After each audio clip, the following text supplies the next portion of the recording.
Are you aware of the impact of the intergenerational trauma that's going on in your life, that's present right now? Do you understand how it is a psychological projection in your life and the complex relationship between those two things? Do you even know what intergenerational trauma is? Well, that's what we're going to be talking about in this two-part conversation, two-day conversation, the complex relationship between intergenerational trauma and psychological projection, here on Boldly Different Conversations with Bree. So today, part one, we're going to talk about intergenerational trauma and its impact on our life and how we can start to overcome it. And then tomorrow, I'm going to do the follow-up, part two, about psychological projection and the relationship between these two. All right, let's get started. Okay, so intergenerational trauma, or IGT, is the transmission of trauma through generations and all of the effects of trauma across different generations.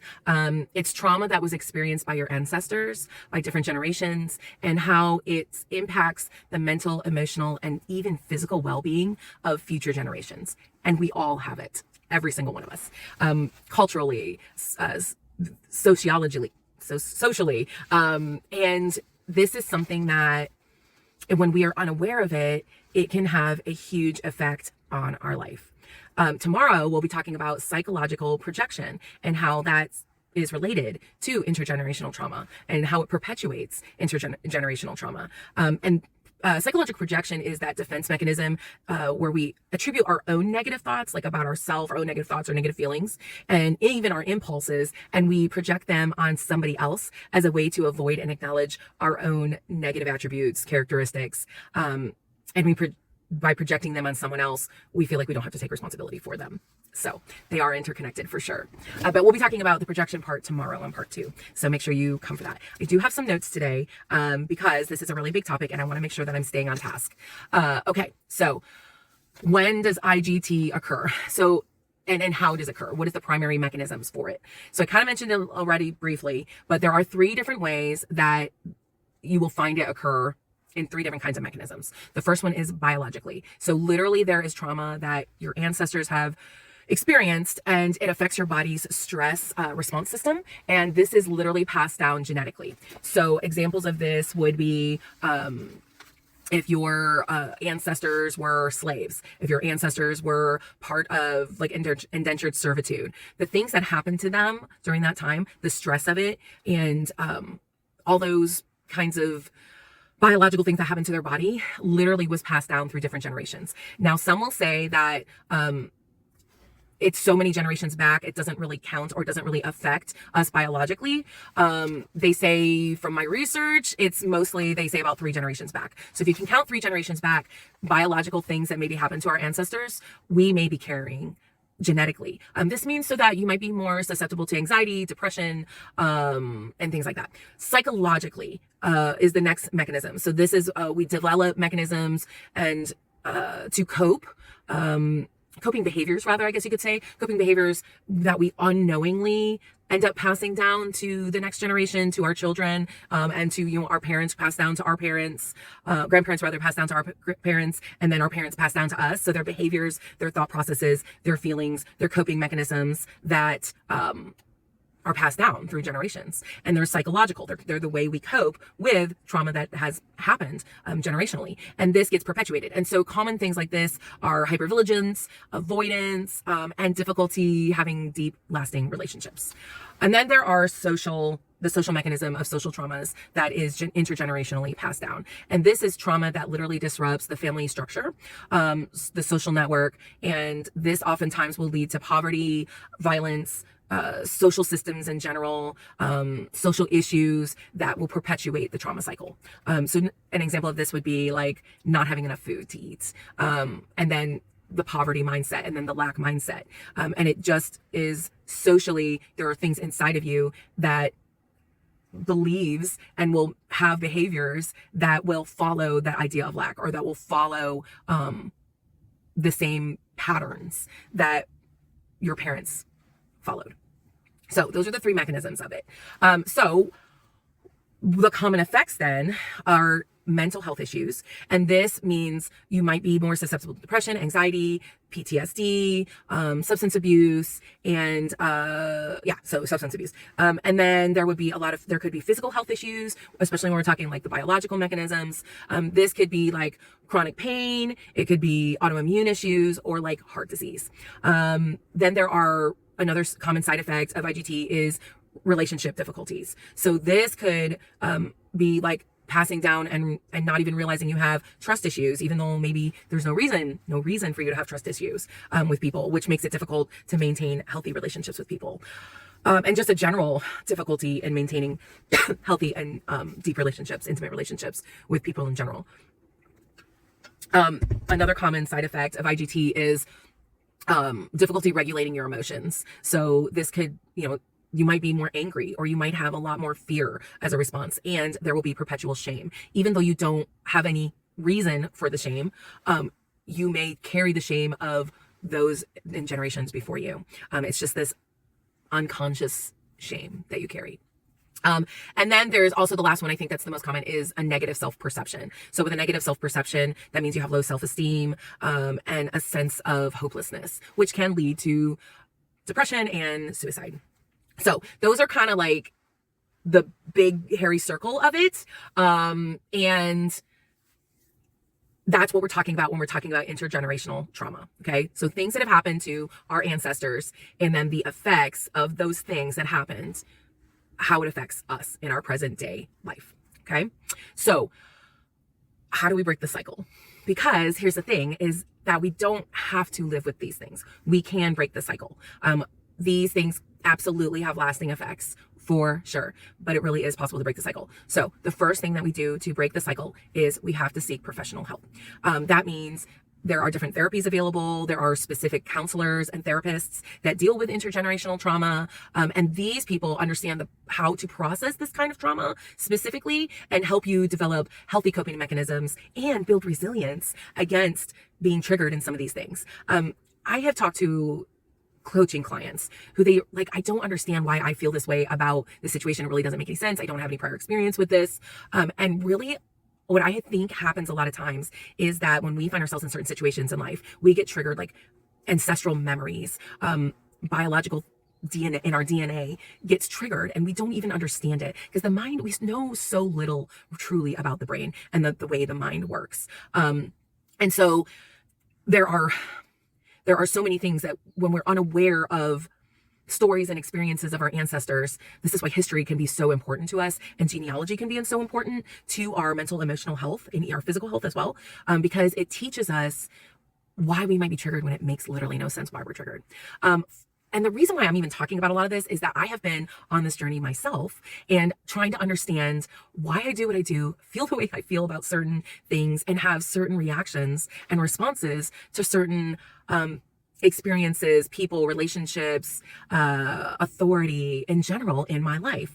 And so much of this I'm realizing of why I react the way I react when it just doesn't make any sense is intergenerational trauma. Looking back at things my parents have told me, and I'm starting to connect dots on things that my grandparents told me, stories that I've heard from aunts and uncles about the way things were. A lot of my family is of Sicilian heritage, and my grandmother on my maternal side came from Europe when she was 16. And I think that there is a lot of intergenerational trauma that I have been carrying, and I feel like I want to break. And I've broken a lot of it. But there is definitely still some present that affects my relationships, and definitely affects my relationship with my children. And I don't want to perpetuate that anymore with my own children, because I can see where some of it already has happened. Okay, so seek professional help. The next thing we can do to help break this cycle is that we can educate ourselves. We can learn about IGT in general, what it is. And this helps us to really recognize the impact that our life has had from generations before us, and the impact that it has on our life and our present life and future generations, our children's lives, and grandchildren's lives. And this will help us to take steps towards healing, so we're not perpetuating more of this trauma. And an important part of breaking the cycle is acknowledging and validating our experiences, acknowledging and validating the feelings that we have, that we can, trace back to being intergenerational trauma, and I think it's really important for us to understand that we can't heal something that we're not willing to admit. We can't heal something if we're not willing to face it and say, hey, this happened to me, or this is something that has been in my family, that is a family trauma. We have to validate and we have to acknowledge that the pain of our childhood experiences and the experiences that we've had that were unhealthy, toxic, just not ideal, that we have to validate that the pain is real, that the pain is valid. We do not want to dismiss and invalidate the feelings that we have about our past experiences or what we learn about our family that has impacted us generationally through intergenerational trauma. And part of how we do this is by prioritizing our self-care. There is a physical and mental well-being we have to take care of. We can do this through activities. We then can do this from being in nature. We can do this by social activities that we take place in. We can do this through building relationships with others, hobbies, and also prioritizing sleep and healthy diet and activity in our life. Just taking care of our physical body will also help us to take care of ourselves and be more compassionate with ourselves when it comes to intergenerational trauma. We have to be willing and prioritize building healthy relationships. This is a huge way for us to break some of the intergenerational trauma that we have experienced. This means that we have to have supportive people around us who offer us love and understanding for the situations maybe we have experienced, and even those that we have not directly experienced, but generations before us have, and how it influences us biologically, emotionally, psychologically, and socially. Another thing that can help us break generational trauma and heal it is by setting boundaries with toxic individuals. So sometimes we realize there's intergenerational trauma and we still have relationships with those who perpetuated it. And they may be very toxic. And sometimes we absolutely need to set boundaries with harmful relationships. We don't want to ignore triggers or avoid triggers rather. We don't want to avoid triggers.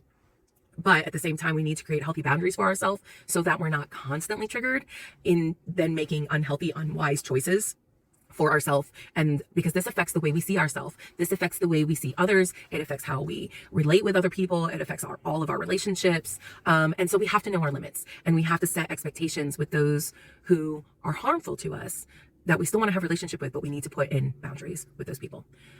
Another thing that is super important for us to be able to break intergenerational trauma is forgiving ourselves and forgiving the generations before us. We have to let go of resentment. Anger makes intergenerational trauma worse. Anger about injustices, anger about experiences. We have to acknowledge an anger. But oftentimes anger is a mask. Oftentimes the anger and the masking with anger makes our pain worse, because oftentimes it's not necessarily anger that we're actually feeling. It's bitterness or fear or lack of connection, loneliness. We're hurt. We're fearful. We're scared. Resentment in general. There can be resentment. But anger is oftentimes the mask projecting onto others for the feelings that we're actually feeling, because we don't want to process them and we don't want to acknowledge them. So by forgiving others and forgiving ourselves for allowing certain experiences in our life, even if we didn't have control over them, frees us.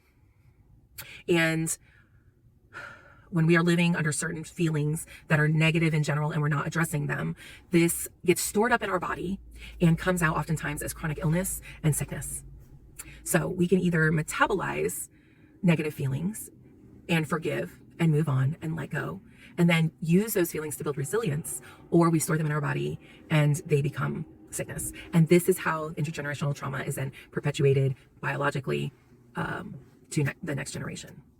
So, and I think the last thing that we can do that helps us break the cycle of the intergenerational trauma is we have to engage with community. So connecting with others who have had similar experiences, a shared experience, can give us a lot of support, finding a support group. So a friend of mine has someone in their family who is bipolar, has several different diagnoses of that are just They're hard. They're really hard diagnoses. I don't want to really talk about them because people who know this person might know about it. And I don't want to mention it.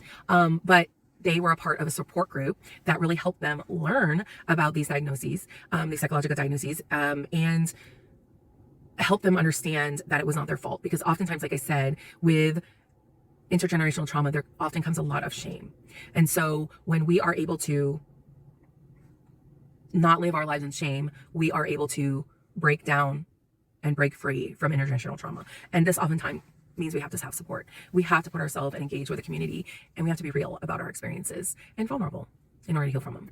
Okay, so there is something called the power of ancestral healing. And I want to discuss the power of ancestral healing, what it is, and the benefits. So ancestral healing is the recognition, it recognizes the impact of experiences that our ancestors have had on our own present lives. And it understands the wounds that help us break free from negative patterns for a better future. And so it is literally like a therapy. It is literally like a process, a specialized kind of therapy for IGT. The benefits of ancestral healing are it helps us break negative patterns. And by breaking these negative patterns, it helps us acknowledge and become aware of hidden influences in our life and unconscious patterns that we have. And this is what I have been really learning. And this is what I have been healing in my life, is the unconscious patterns that are happening in my life. It helps us release trauma and process through that which our ancestors dealt with. And it helps break that cycle from perpetuating. It also helps us empower ourselves so that we have greater self-awareness and builds resiliency in our life, so that we can create our own destiny rather than the perpetual trauma that we might have had through our ancestors' intergenerational trauma. It helps us connect with our roots, where we are able to strengthen our own identity, our heritage, our culture, and gives us a deeper sense of belonging to a people group, and understanding and belonging in the world rather than feeling like we don't fit anywhere. And this helps us honor our ancestors as well, and have gratitude for the sacrifices that they have actually made in life, especially for those who are immigrants, ancestors that were immigrants. This is something that I think is really kind of cool when we realize the traumatic experience of immigration and how I think it makes us understand in present day, for those who are immigrants as well, the trauma that they go through. It just gives us more empathy and compassion as well. When we start studying this for ourselves and what our ancestors may have gone through, we can have more gratitude for the sacrifices that they've made. And I think this builds a more complex dynamic of family for us, and leads to deeper relationships in general, because we realize that, family is not just blood, but it's the family that we create with other people. And then I think the third thing is it builds personal and spiritual growth. This is something I have absolutely experienced in doing some ancestral healing. I have been able to expand my consciousness of God and just having more spiritual awareness of God in the universe, and being more open and flexible to who God really truly is and the power that he truly has, creator in general, and the impact on my life daily. It's helped me to also cultivate compassion and greater empathy for myself and for others. And it's also help me embrace the true potential that is in my life, my full potential, and give me more meaning for my own life, and giving me the boldness that I need to do the next hard thing, to reach my full potential. Okay, so how do we practice ancestral healing? Genealogy research is something that's really helpful. Understanding and the connections that we have with our ancestors is really helpful. And then visualization is a great tool for releasing negative energy. It's, the negative energy that is brought in by intergenerational trauma, ancestral trauma. And then there are, in some cultures, there are rituals and practices that can be performed. And I think rituals and that we can talk about are understanding specific dates, and celebrating special occasions. So it's not just like all this woo-woo rituals and, oh, we're breaking the cord kind of thing, burning a candle. It's about celebrating special occasions and celebrating certain dates that matter, not only to our ancestors, but also to us. And then also we can practice ancestral healing through therapy, getting counseling, and learning to manage and process through things that have happened the generation before us and how it affects us now. So there are specific therapies for that. Okay, so I've really gone over my time, but I knew this was going to be a huge topic. I do have some questions that I think also help us to understand whether we're experiencing intergenerational trauma or not, and identify potential intergenerational trauma. So there are family history and patterns, is what we've been talking about. And here are some of the questions we can ask ourselves. And I'll make sure that I post these along with the video so that you have them. But the first one is, are there any significant traumatic events in my family history, such as war, natural disasters, accidents, or violent events? The second question is, are there any unspoken or taboo topics in my family? Things you're not allowed to talk about. Are there recurring themes of addiction, abuse, mental illness, or suicide in my family? Do I notice any repeating patterns of behavior or relationship dynamics in my family? Are there any family members who seem to have unresolved emotional issues or difficulties forming healthy relationships? So those are some questions we can ask about family history and patterns. The second set of questions have to do with our personal experiences and emotions. These questions are, do you feel a sense of unease or anxiety around certain topics or situations? Do you have difficulty trusting others or forming deep connections? Do you experience intense emotional reactions such as anger, fear, sadness that seem disproportionate to the situation? Do you have a history of self-destructive behaviors such as substance abuse or risky relationships? Do you feel a sense of shame or guilt even when you haven't done anything wrong? Do you have physical symptoms such as chronic pain or illness that don't have a clear medical explanation?